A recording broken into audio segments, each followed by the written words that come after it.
So basically, today's presentation is focused on seismic isolation of nuclear power plant using elastomeric bearing. And we are going to look at, what are the current challenges and future opportunities for in this field.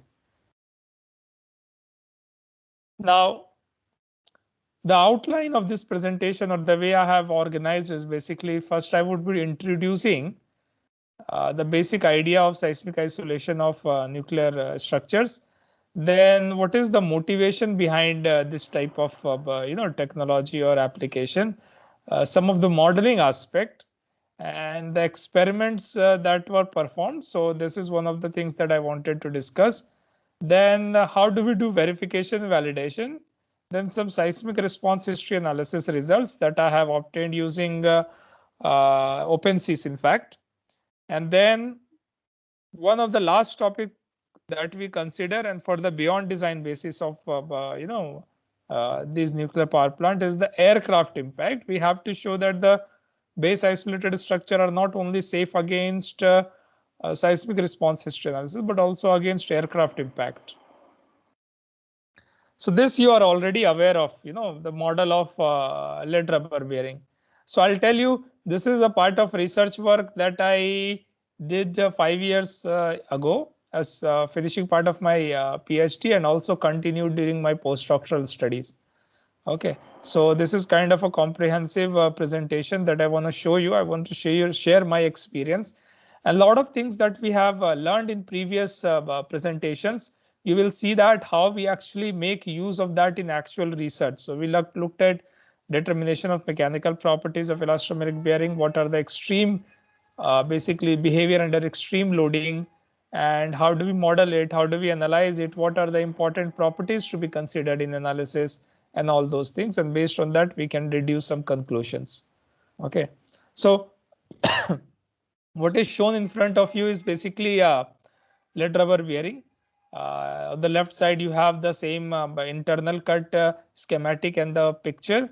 And the right hand side, you can see what do we do actually in axial direction. As we have discussed, we model it as a linear spring, and in the horizontal direction, we model it as a hysteretic curve, famously using Bachmann model. Okay, or I should say, like, a variation of the Bachmann model. Okay, that is basically implemented in different softwares. Okay, and the important parameters are shown to you. In axial direction, basically in tension, you have KVT and KVC, which is like, vertical stiffness in tension and compression respectively. And they are assumed to be same, although experimentally you will see that there are some differences, and they are assumed to have infinite capacity. Okay, now this is the assumption. All these models are like, they are assumed for the state of the art, basically state of the practice, not the art. Okay, so what we have used for analysis of normal building type structures and other type of structures.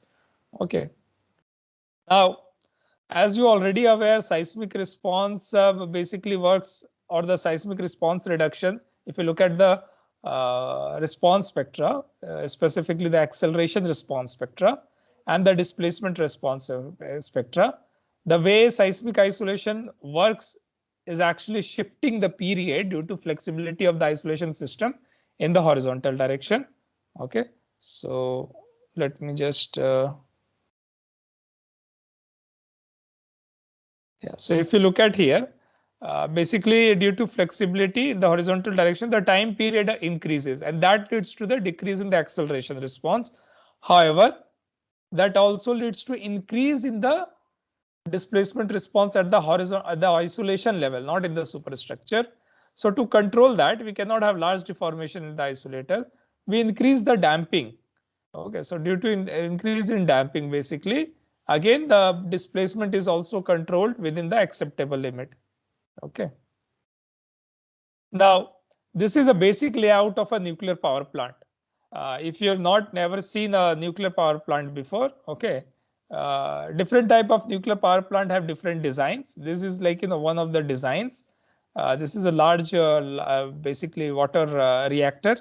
Okay, heavy water reactor layout of those kind of reactors. So what you see here, you would have like, internal containment building, then you would have auxiliary shield building, which is this, and then you have like, all these basically supplemental systems that are crossing through the interface. So what do we do typically? This is called the nuclear island. Okay, this whole thing. And we have a very heavy and rigid base mat. Okay. And below which we actually installed isolators to isolate the whole nuclear island. Typically, you would have the basically the reactor building, or the like, where the reactor is actually at the center of it. Okay. And here you would have basically all the uranium and all the radioactive materials, actually the reactions and everything going inside is basically contained here, a vessel. Okay. And these are the rooms, or like, other type of facilities through which this basically the reactor facility is actually being operated. Okay. Now this whole thing is basically the part of the superstructure. And then you have isolation base mat. And then these isolators are actually kept on pedestal. Those are called pedestal. And here is a magnified view of the same. Okay. And pedestal is basically supported on foundation system. Okay. And then on the side, many times we also construct moat wall. It is also called stop. Okay. So this moat wall is basically like, to prevent the overturning at very large isolated displacement. Okay, so that it actually like, does not. So we basically through this moat wall, we're trying to control the final mode of failure. Okay, so I hope this layout is clear. Any question in this? All right. So you might ask, like, are there any currently any nuclear power plant that are isolated? Well, there are currently around 6 seismically isolated pressure water reactors, pressurized water reactors. 4 units are actually in Crues, France. Okay, those are basically those utilize neoprene bearings. Okay, and there is a terminology called SSE.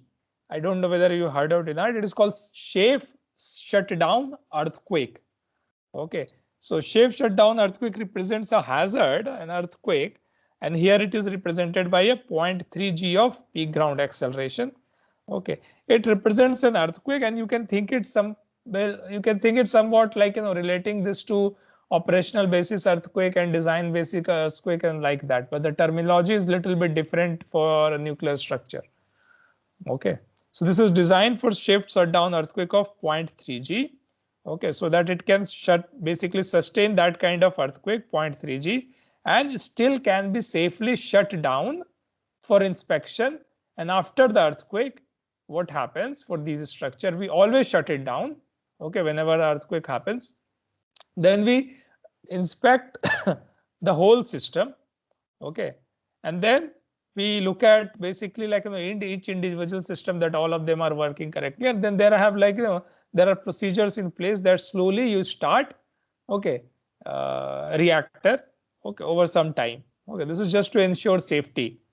So basically, have you guys seen? There is one documentary come, like, you can call it a movie or documentary on. I think it was on Netflix, right? Have you guys seen that? That Russian nuclear meltdown? Yeah, Chernobyl. yeah. Have you guys seen that one? So some of the things actually, like, in terms of operation of this nuclear structure have been explained, although some things are not correct, but like, typically it's a good depiction of like, how the nuclear power plant works for a general public. Okay, so 4 of these such actually units are in France, and these were constructed in 1970s, actually long time ago, when the nuclear. And in fact, you would like, be surprised to know that these isolators were originally developed for nuclear structure. They were popularized for nuclear structure in 1970s and 80s. Okay, so in France, in US specifically, Professor James Kelly, he popularized, like, tried to push it for nuclear structure. And like, the reason is very clear. I mean, you can see, you will look at, I mean, you will see that the seismic hazard is actually quite different for regular structure and nuclear structure. Okay. And due to that, the earthquake for which they are designed are actually also quite different. And because of that, seismic isolation has the potential to be very, effective for nuclear structures. Okay. So 4 units are operated in France, built in late 1970s. The same company, the EDF, actually constructed it in South Africa as well. Okay, but those are not neoprene bearing. Those are hybrid bearings actually, which are flat slider on the top of neoprene bearing. Okay, and the reason for that is that they wanted higher displacement capacity. So as you know, and we have discussed, if you displace a rubber bearing laterally, then the vertical load capacity decreases, right? So you cannot have large displacement, okay, of rubber bearings. Okay, so to achieve large displacement, and that is only a concern with nuclear structure, because nuclear structure may sustain large horizontal displacement. They used hybrid bearings, which are flat slider on top of neoprene bearings. Although the effectiveness of those type of bearings is basically contested, now they have better alternatives available. Okay, now there are some ongoing applications actually. Okay, in France, because France is one of the countries which have very advanced nuclear technologies, and they have been operating nuclear power plants for a long time, and might I say very safely. Okay, so there is a reactor called Jules Horowitz reactor. It is again in France. And the other one is International Thermonuclear Experimental Reactor, ITER. The second one is basically a fusion reactor. You know that fission has a reactivity problem, uncontrolled reaction. You have to control the reaction through boron rods and other type of techniques. And there is possibility of radioactivity as well. However, with fusion, some of those limitations are actually addressed. So in fusion, as you know, it is basically fusion of hydrogen, and then it generates a lot of basically heat. The problem is to how to control that heat and harness it to generate electricity. Okay, so the basically ITR is a consortium of many countries around the world who are working on developing basically fusion type reactor. Okay, and they so this reactor is also, now it is in experimental phase only, not as big as a full scale nuclear power plant, but it has been actually isolated. And I will encourage you to go to the website iter.org and look at some of the construction images. I have told you in previous classes as well, how the actually, so they have put a lot of photographs actually on this construction sequence and how it has been implemented and everything. Okay, so you can go have a look at there. So these are the photographs of the reactors. So what do you see here is the bearing, that is the design of the bearing that have been used in the Crues nuclear power plant. Okay, this one right here. And then the other bearing which has recently been used for International Thermonuclear Experimental Reactor. And the layout of the bearings can be seen here below. Okay. So if you basically, if you look at it, some application have already been there. Okay, but although it has not been actually implemented at large scale around the world like it has been for buildings and bridges, and basically you can imagine why there has been reservations about implementing it at large scale, because nuclear structure is a critical structure. You don't build hundreds of nuclear reactors. You build maybe once in a decade 1 or 2 nuclear reactor, and that's a lot. So you tend to be extra careful. There are a lot of regulatory challenges, a lot of issues, and unless those issues are addressed first, you would not like to go ahead and directly implement it. So in the US there has been a lot of push for this one technology, but still there are from the regulatory bodies, like we have Atomic Energy Regulatory Board. in US they have NRC, which is Nuclear Regulatory Council. Okay, and they basically regulate all the technologies or the reactors that to be used in nuclear industry. Okay, so we'll look at the motivation behind this kind of research. Okay, and I will go one by one.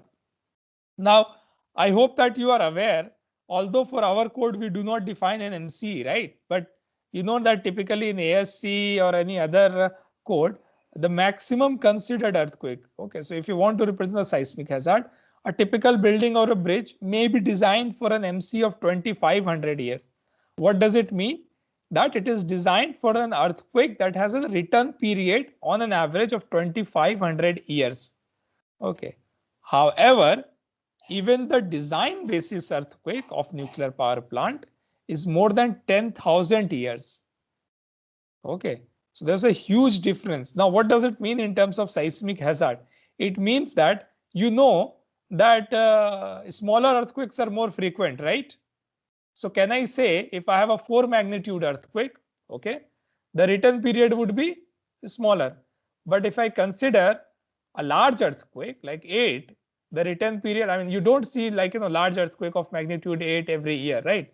But you may see an earthquake of magnitude 4 every once in a while, even every year or even month, in a highly seismic region. So as the seismic hazard increases, okay, so if the return period increases, it means that your earthquake or the magnitude of the earthquake or the peak ground acceleration associated with that earthquake would also increase. Okay, so dB of 10,000 year return period means that it would be associated with a peak ground acceleration which would be much higher than an MC of 2500 years. Is that clear? This is the first point. So earthquakes are designed for a much higher seismic hazard. Okay, because they have to sustain those kind of earthquake, very large earthquakes actually, and still be safe and be operating safely pre and post earthquake. Okay. Second thing is performance expectation. For a typical building, not a a critical building or anything like that. For a typical structure, including building bridges, the performance expectation is that there won't be any collapse. Okay, so after an earthquake, basically performance expectation is the collapse prevention, right? So you have immediate occupancy, then you have life safety, and then you have collapse prevention. So as long as structure is not collapsed and saves the life of all the people inside and can be safely evacuated, that is acceptable. However, for nuclear structure, that is not an expectation. You need to have elastic response actually. So the performance expectation is that it should be operational, okay, even after an earthquake. So that's why we do mostly all the components are designed as an elastic component, elastic design, okay, in nuclear structure. So again, due to that, the whole structure, and you can think it of the magnitude of a nuclear power plant is so big. If you go ahead and design everything elastically for the much seismic hazard here, I mean, if you can think out of economy of the construction, a typical nuclear power plant would cost you of the sort of $10 billion. Okay, so and that is because of these two reasons. These are designed for much larger earthquake, and the response they are designed for is supposed to be elastic. Okay, so these are the two major issues which are related to the safety and economy. Okay, now third thing, the motivation behind this research is basically the utilization of mathematical models for typical structure, okay, building bridges. Simplified mathematical model or the state of the practice mathematical models that I've shown you, they are good enough.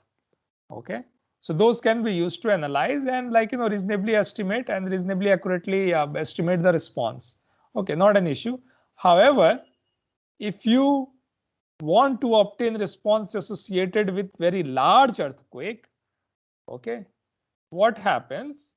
the mathematical models of isolators need to be able to capture the behavior that are associated with large response.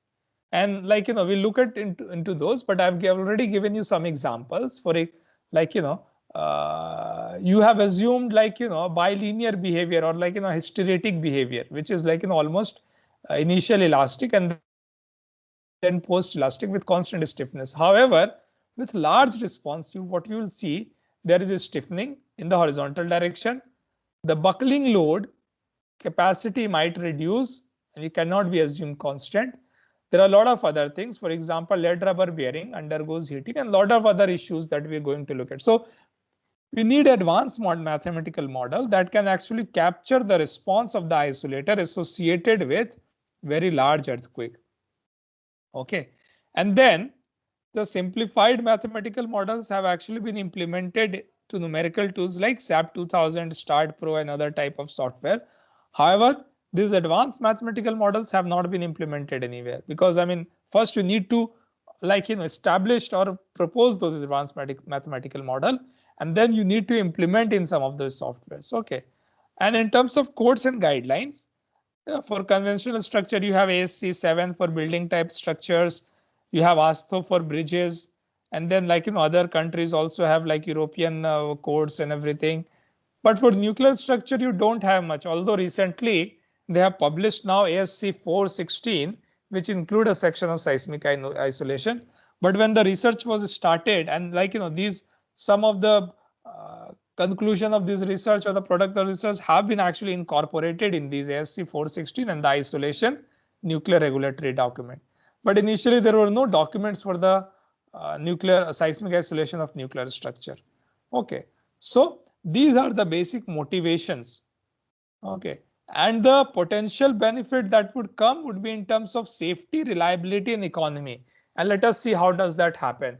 Now, safety, you can imagine, okay, that compared to a fixed base structure, safety of a properly designed isolated structure would be significantly higher because the response or the demand in the superstructure is reduced significantly. Second thing, in terms of reliability, okay, now you have to focus on you can direct your efforts towards the reliability of isolators. Okay, and by ensuring that, you would significantly reduce the uncertainty due to response associated in the superstructure because the response is reduced substantially. So some of the reliability concerns that are associated with higher demand might not be there in a base isolated structure. And then the economy. Now, economy comes from the perspective of the reduced demand in the superstructure, as well as what happens, the most of the cost in these nuclear structure comes from the equipment cost, and then a lot of other things are there, and these equipments need to be qualified for certain certain floor excitation. Okay, and let us say you as a manufacturer of this type of nuclear reactors have some design.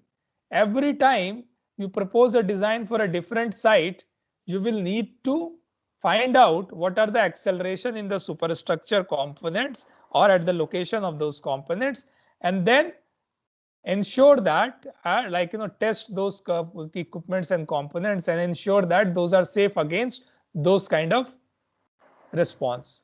Now, if a base isolated structure is there, what you could possibly do in theory, you can have a standard design of the superstructure and you can change the design of the isolator so that your superstructure or the change in the seismic hazard can be accommodated by the change in the isolator design, and you don't have to do much change in the superstructure design. Okay. All right. So these are all the motivation and the potential benefit of utilizing seismic isolation for nuclear structure. Is this clear to all of you? Any doubt up to this point? Sir. Yeah. Yeah, you said no safe shutdown earthquake 0.3 G. Yes.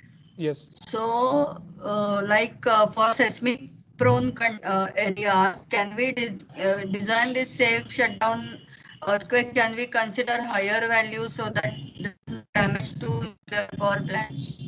Yes, yes, we can. It can be considered. In fact, different site would have different SSE, safe shutdown earthquake, depending upon. I mean, a seismic. You can somewhat relate it to, like, seismic coefficient. Okay, this is like a PGA to which, if the ground or if the structure is excited, it can accommodate and it can be safely shut down without any damage or without any mishappenings.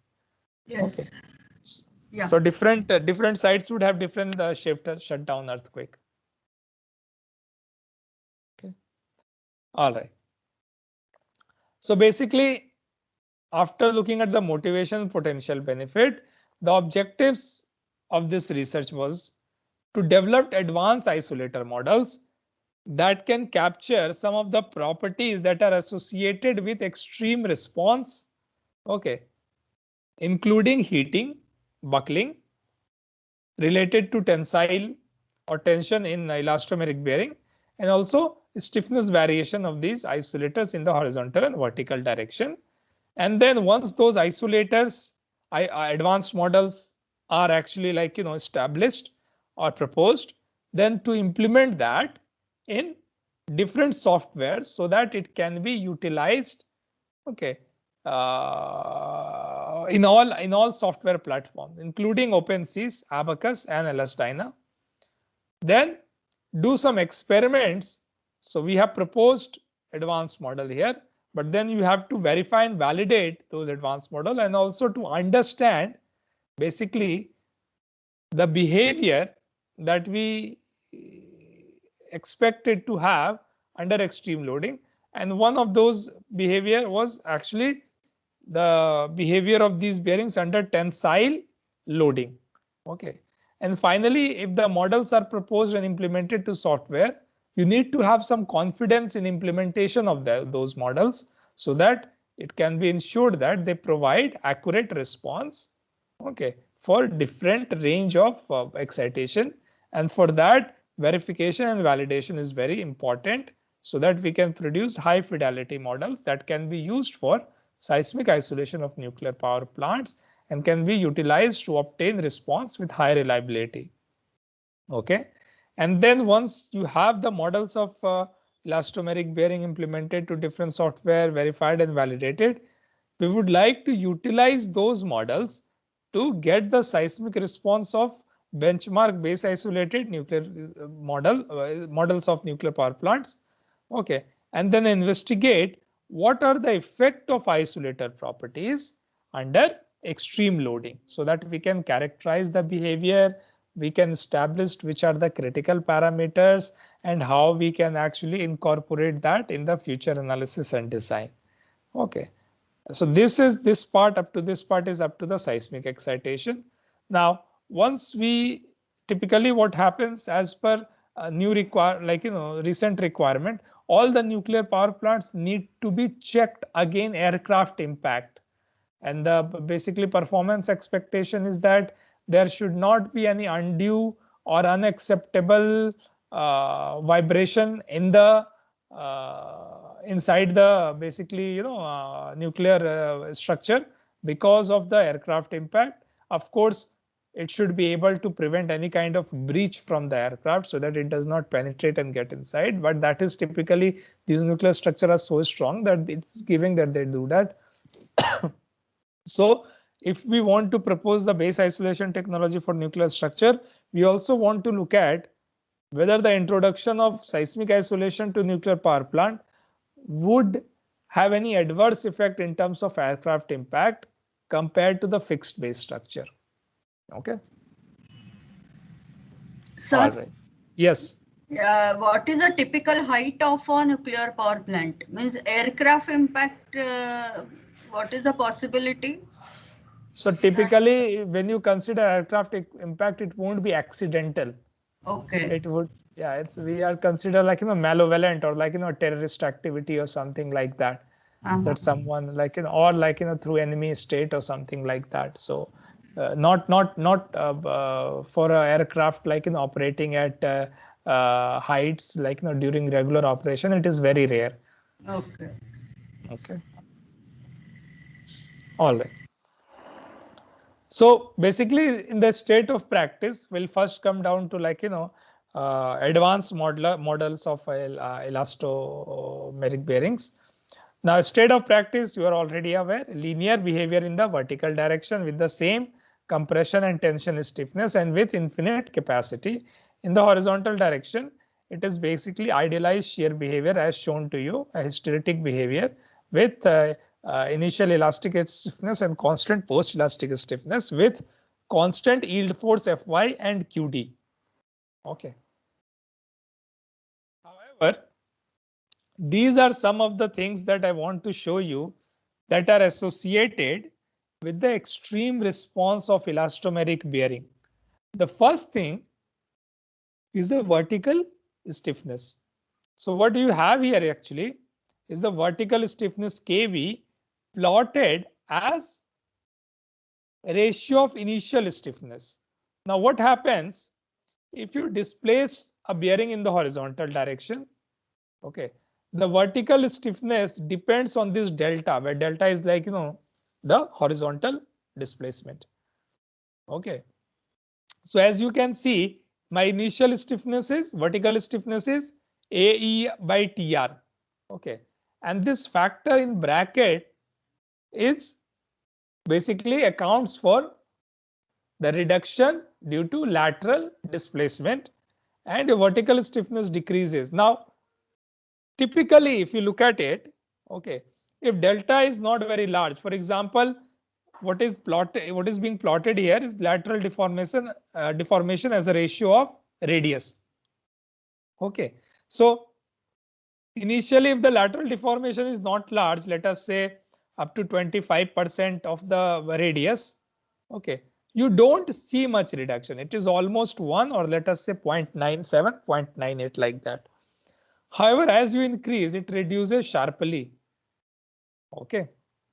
And for a very large delta, which might let us say up to 2 times the radius, which would be what? 2 times the radius is basically the diameter of the bearing. So if you have laterally displaced your bearing so much so that it has displaced by the whole diameter of the bearing, okay, it might reduce the vertical stiffness as much as 20% of the original value.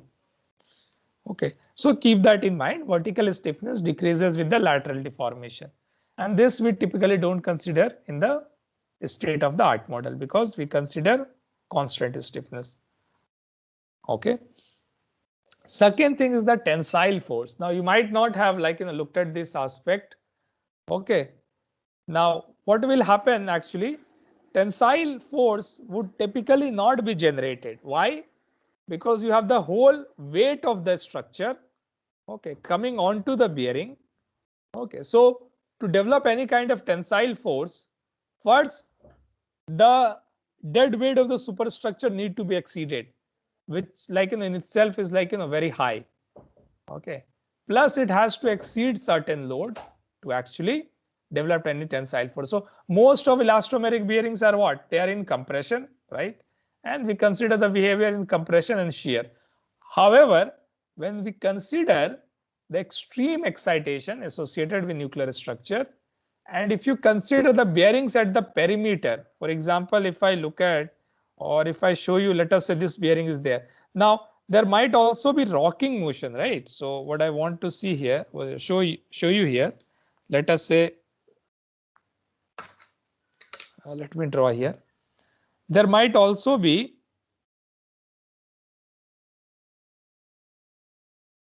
rocking motion, right? So if you have horizontal earthquake, the center of mass is here. There might also be rocking motion like this because of the aspect ratio of this type of structure. Okay, so the bearings at the ends due to rocking motion might experience additional Okay, demand in the vertical direction, which may lead to development of or basically tension force in those bearings. Okay, in combination with the effect of very large excitation. Okay, so now this need to be considered as well. Third thing, if you look at this, we have assumed our QD, and QD, what do we say? QD is whatever the area of lead is, right? So, or what is the yield stress of the lead is times the area of the lead core. Okay, and then we say that this is the value that is used here. Now, what happens actually if you keep cycling, and that happens during earthquake, like, because earthquake basically demand is cyclic deformation, it will undergo multiple cycles like this. And although it is assumed to be constant, what happens, lead is a material which, due to constant cycling or large deformation, it actually heats up. Lead heats up, and as you know that yield stress of any material, whether it is lead or yield or any other material, it decreases with heating. However, other material, we are not typically operating in that zone. Here we are relying on the yielding of the lead, and that's why it is very important that to consider the degradation in rubber bearing due to heating of lead. So due to repeated cyclic deformation, this yield stress would decrease. Okay, and that what I'm showing you here is something like this. The first cycle is starting from here. Okay, it is going like this, then the second cycle is coming like this, and then the third cycle is coming like this, like that. So as you can see in the subsequent repetition, your yield stress actually decreases. Okay, so this need to be considered as well. Now, finally, we know that the buckling load capacity, when it is completely vertical with zero lateral deformation, we can easily calculate P critical, and I have already provided you formula how to do that. But when it is laterally displaced, the buckling load capacity is actually not constant. Like the vertical stiffness also, the vertical buckling load capacity actually also reduces, and that need to be considered as well, that the P critical decreases with lateral deformation. Okay, so I hope that you understand these issues that would be associated with the extreme behavior of the isolators. Okay, might need not to be, you don't have to consider it for the regular analysis, but if you expect the response to be very large, then you can consider this behavior to actually find out or accurately estimate the response. Any doubt in this slide? Anyone? Yes, sir. Sir, Yes, Sashi. sir, I wanted to ask that we are considering tension in this case, that is due to the vertical motion of this structure, right, sir? Vertical acceleration plus the rocking motion due to horizontal earthquake. Both might lead to that. Yes. So, do we consider extra compressive force also due to the vertical motion? Yes, we do that. Yes. So that leads to the buckling, right? Yes, And sir. that comes here. That comes here. Okay. So due to rocking, there might be additional, compressive force as well due to the vertical earthquake as well. You might have generation of additional compressive force. So you need to check that these bearings do not actually buckle. Okay. So we do that. Okay. Any other question? No, All right. sir. So the next is basically the advanced model of buckling, and we are going to look at those advanced model one by one. So as I have shown you here, if you displace a bearing by delta, okay, what will happen? The way we consider the reduction in the buckling load is we multiply the buckling load capacity at zero lateral deformation, which could easily be obtained, okay, using this formula here, and multiply this with 1 minus A by AR. Now, A is basically AR is basically your reduced area. Okay, and A is the total area. So initially, or A is the not the reduced, basically this is the overlap area. Now, when the lateral deformation is 0, what would be my AR? AR would be equal to A. right? So the critical buckling load capacity, again, I think there is some discrepancy here. This should not be 1 minus AR. This should just be multiplied with A by AR. In fact, AR should be above. Okay, so like the last time I had asked you to look at the formula, I will again look at the formula and correct this one. There seems to be some issue with this formula here. Okay, so basically the idea is, as you increase the lateral deformation, okay, the buckling load capacity reduces, and it is expressed as a ratio of the overlap area divided by the total area. Okay, and if you look at the variation, this is the some sort of variation that you actually obtained, that when AR by A is 1, you have P by P critical as 1, and as you increase or as you decrease basically the AR, the overlap area, the buckling capacity actually reduces. So I think this should be simply PR0 AR by A. Okay. Any doubt up to this point? Okay. Then we want to consider the advanced model of heating. And I mean, there have been models, analytical models that have been developed. Okay. Considering basically modeling of convection and conduction of heat through the lead. So what you look at here is the lead core. And then you have the cutout of the bearing plate here. And this is the representation of rubber layer. Okay. And this is the central axis. So models have been developed by Professor Constantino and his students to actually represent or find out the increase in temperature as a function of deformation U in the bearing.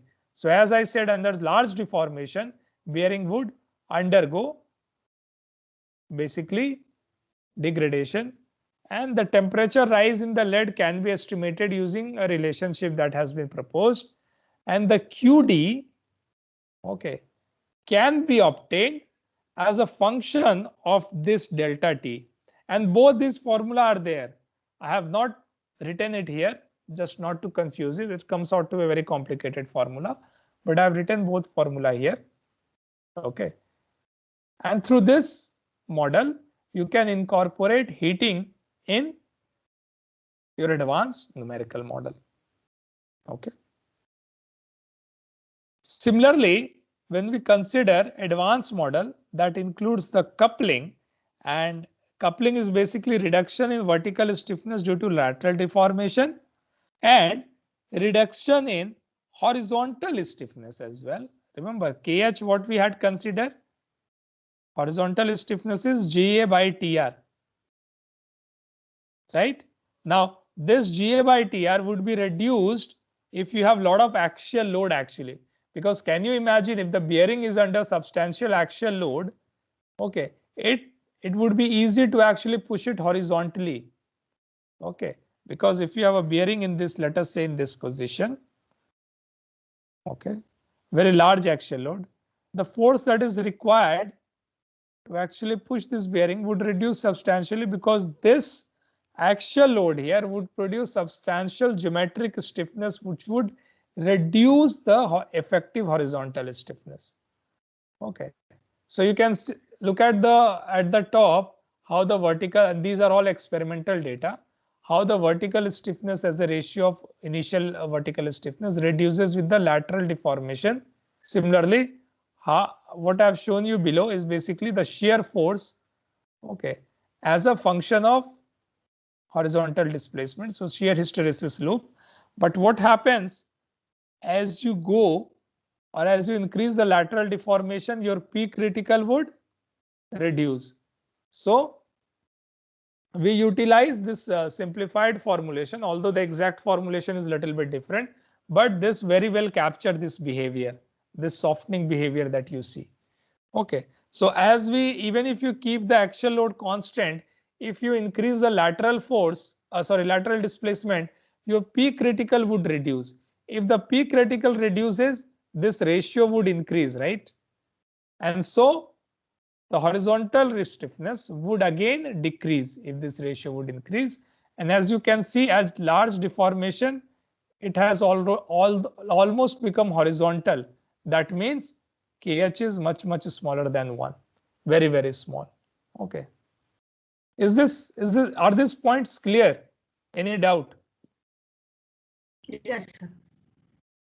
Okay. Now let us talk about cavitation. And when I say cavitation, basically under tension. So we talked about that typically we do not consider tensile effects in these elastomeric bearings because they are supposed to perform under compression. But if you consider loading associated with extreme earthquake, there is a possibility that cavitation might occur. Okay, and what is cavitation basically? Cavitation is basically, you can think it like, formation of cavities inside the volume of rubber. Under compression, or there is like, everything is all well and good. What happens to rubber under tension when you apply tension load? The state of stress at the center is mostly hydrostatic state of stress. So when you apply tension load or when the bearing is under tensile load, it leads to formation of small cavities. Okay. And if you keep increasing the load, what happens? These cavities actually start to increase in size and start combining with other cavities and forming larger cavities. And at some load, there would be failure of the rubber, okay, in the bearing. And that I have shown you through these three figures that we tested. Okay. Basically, the tensile load was being applied. So initially there was nothing. As we started increasing the tensile load, you can look at here, there is an inside bulging here, not the outside bulging. So height has increased compared to this one, right? Height has increased, and bearing basically like, undergoes tensile load. There is a formation of small cavities inside, which you cannot actually see right now. Okay, but these are already started forming inside. And finally, if you keep on increasing the load, at some load, it is going to rupture as shown here. Okay. And if you want to plot the tensile force versus tensile displacement behavior, it comes out to be something like this. Okay. And this is the point, okay, at which cavities start to form, so that basically this is a form at which smaller cavities start to merge with each other, forming larger cavities, leading to significant reduction in the tensile stiffness. Okay. Now, your bearing might still sustain. For example, if you take it to load large enough or displacement large enough, it would lead to rupture. But if you release the load and bring it back to original position, okay, you would have some sort of energy dissipation, which is not much, but still this energy dissipation is due to the opening and closing of these cavities. Okay, so the behavior in tension looks like something like this. Okay, so based on all the experimental studies that we have done, or like, based on past experimental studies, we proposed a behavior and then validated using our own experimental studies.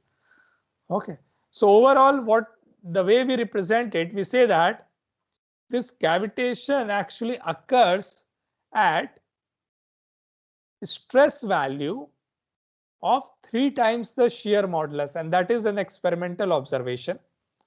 Okay, and in the vertical direction, the state of uniaxial stress strain behavior can be represented through this, which is basically represents the state of stresses elastic modulus plus K times TR, which is the total rubber thickness, times the stress that is there. Okay. And the damage that happens, if you look at this, the next time when the bearing would come, it won't go from the same cavitation stress because there is already now some existing cavities and those has ruptured. It will now actually reduce the stiffness like this. So first time it goes like this, second times it comes and it goes like this, third times it comes and it goes like this. And this reduction basically happens due to repeated basically formation of cavities. Okay, and every time you damage some rubber, rubber volume leading to formation of cavities, it would have reduction. Okay, and these are represented through these parameters. So going into all these mechanics and experimental studies and everything, we proposed a new model, okay, in the vertical direction, which is shown to you here, and then also in horizontal direction, including the heating effects. Okay, so heating of the lead core is included here, because of which you would have reduction in subsequent cycle. Also, KH is now a function of axial load. Remember, we said that it is P by P critical square. Okay, in the vertical direction, instead of saying that it is linear with infinite capacity, now we are saying that it is actually not, it is only linear up to certain point.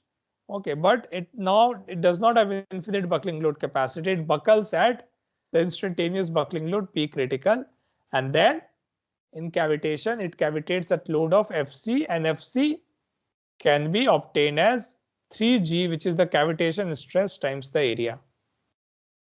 Okay. So then the next step was to implement these advanced model in the softwares. And if you look at, there are different type of software. For earthquake engineering, we famously use OpenSea software. So we implemented all these models as user elements. One was for low damping rubber bearing, and it is implemented right now. You can go to OpenSea's elements page. It is implemented as elastomeric X, then lead rubber X for the lead rubber bearing, and also a new model for high damping rubber bearing is implemented as HDRX. Okay, and in LS Dyna, they have been implemented as user materials. Okay, although it is saying ongoing, but it has now been implemented. Okay, so all these, and it has also been implemented in Abacus actually. Now all these have been implemented, okay, as 2-node 12 degree of freedom element, okay, connected by 6 springs, which we discussed in the previous classes, and each springs represents the behavior in one of the 6 direction. Okay, and this makes it the model very computationally efficient, okay, leading to or allowing it to conduct several nonlinear response history analysis without consuming much time. All right, now once we have proposed the model, okay, and implemented in the software, let us look at some experiments that we actually did. Okay, and validate our models. So what is basically shown here is one of the biggest lab in US is a lab where I worked. So this is a structural engineering and earthquake simulation laboratory at University at Buffalo. Okay, this is a twin shake table. Can you see there is a shake table here? Okay, and full scale buildings can be accommodated up to 3 stories here. And there is another shake table on the left hand side, which probably you cannot see. And if even a larger structure, if need to be accommodated, each of these 2 platforms can actually be joined together and operated simultaneously. Okay.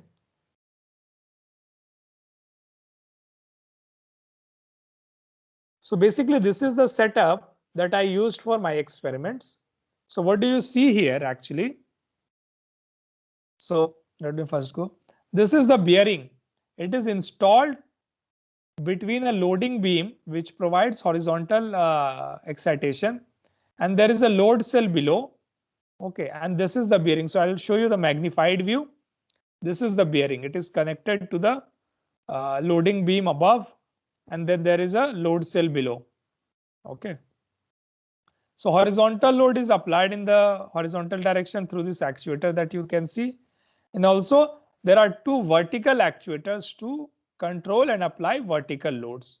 So the way it was operated is basically horizontal as well as vertical load being applied simultaneously to simulate the actual effect of an earthquake, because that's the way it would go. Okay. I don't know whether I can show you. Okay. Okay, I'll play this video. Maybe you can hear the. So basically, the goal of our experiment was to understand the tensile behavior, because that was not actually studied extensively. Okay, so I would like you to pay special attention to the video that I'm going to play, and here just focus on the sound that is being produced by this. You will basically hear popping sound. Okay.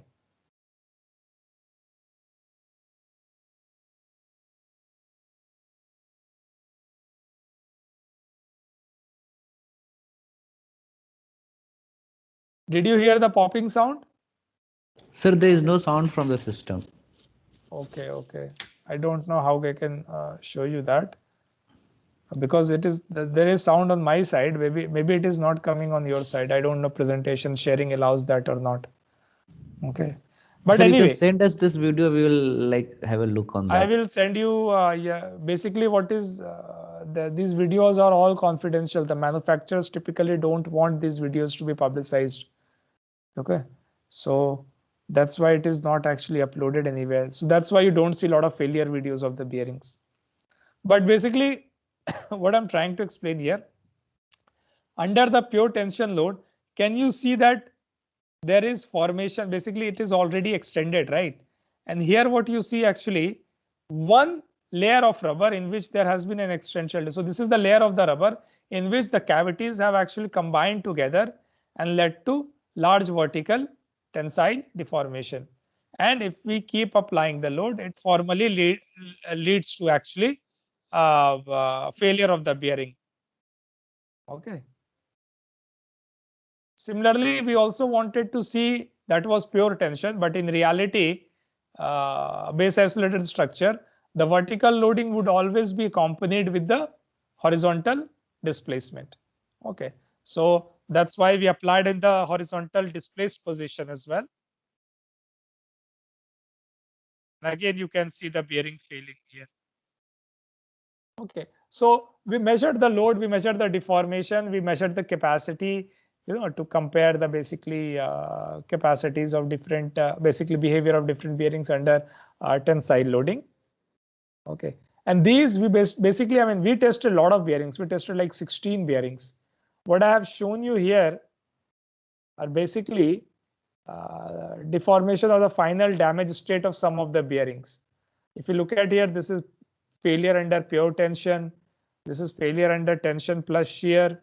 Okay, again pure tension, pure tension. What do you see here is actually rotation of the shim plates inside. Okay, so these protruded layers that you see are actually shim plates which have been rotated. Okay, and then you can see similar kind of things in other bearings as well. Okay, and the behavior we typically obtain under tensile force and cyclic loading is something like this. Okay, so you look at a magnified view of the failure in the rubber. What you look at here, these small holes that you see are actually the cavities. Okay, these are the cavities. Okay, and basically when these cavities combine with each other, it leads to finally the rupture of the bearing. Now compare this failure to the failure that you have on the right hand side. If this failure, you can see this is the failure in the volume of the rubber. Okay, you can see the failure has happened in the volume of the rubber, but on the right hand side, you can see the debonding happening between the rubber and the steel layer. Okay, so although I don't have the figure, this is the desired mode of failure for the bearings. Okay, because this leads to behavior something like this, a much more uniform behavior with large displacement capacity as well. I mean, if you look at it, even in tension, it can go as large as up to 100% tensile strength, which would be, let us say, if your bearing total rubber thickness is 100 mm, and in the vertical direction, if the bearing can sustain 100 mm, then it's very nice, right? There is no issue at all. I mean, there is an issue, but it doesn't matter because you won't have a repetitive cyclic loading so many times. So this is the desired mode of failure. Debonding between rubber and the steel layer is not a desired mode of failure because this failure is much more sudden without providing large displacement capacity in the vertical direction. Okay, so we measured the capacity in the vertical direction or the force in the vertical direction, basically stress at which they cavitate, and found out. So what has been actually plotted here is the FC experimental for different bearings divided by FC theoretical, which is 3 times G, which is the shear modulus, and times the area. So as you can see, the values actually fluctuate around 1, which means that the 3 times G is a good approximation for the cavitation stress. Okay. And we look at the, like, what is the effect of the lateral offset of the bearings? Okay, leading to, as you increase the lateral stiff, basically displacement, it leads to the softening in the rubber in the vertical direction. And that is a well-established behavior. Okay. There is one more important observation. You might think that what happens in an isolated structure if the bearing, some of the bearings get cavitated and there is a, let us say, large pulse or excitation after that, would my whole structure would be would collapse or undergo undesirable motion. So what we actually did, after we failed some of the bearings completely. So the bearings were completely ruptured, okay, in 2 pieces. But then what did we do?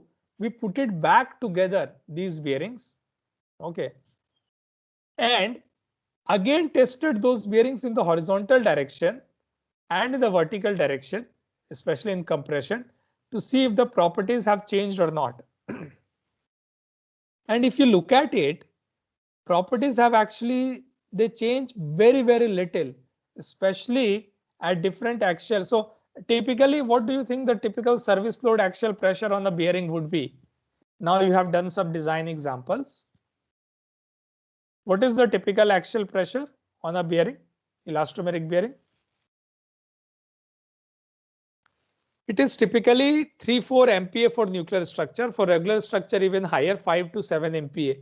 And you look at here, even if the axial pressure maintained as 1 MPa, you don't see any difference in the shear modulus or the vertical stiffness or anything else. What is the reason of that? So pre-cavitation or post-cavitation damage, no difference at all. The reason is, if you take the bearings together, even if there's a formation of cavities, horizontal behavior does not change substantially under even a minimal axial load, because behavior is dictated by the friction between the rubber layers, and that does not change even after the cavitation. So you still have the similar kind of behavior, and it's like major conclusion that if you have bearings installed in a structure and bearings indeed undergoes cavitation, the properties even under the nominal axial load, it does not change. So it can still sustain as long as you again do not have the vertical pulse. Okay, and as you know that vertical pulses are not very common. Okay,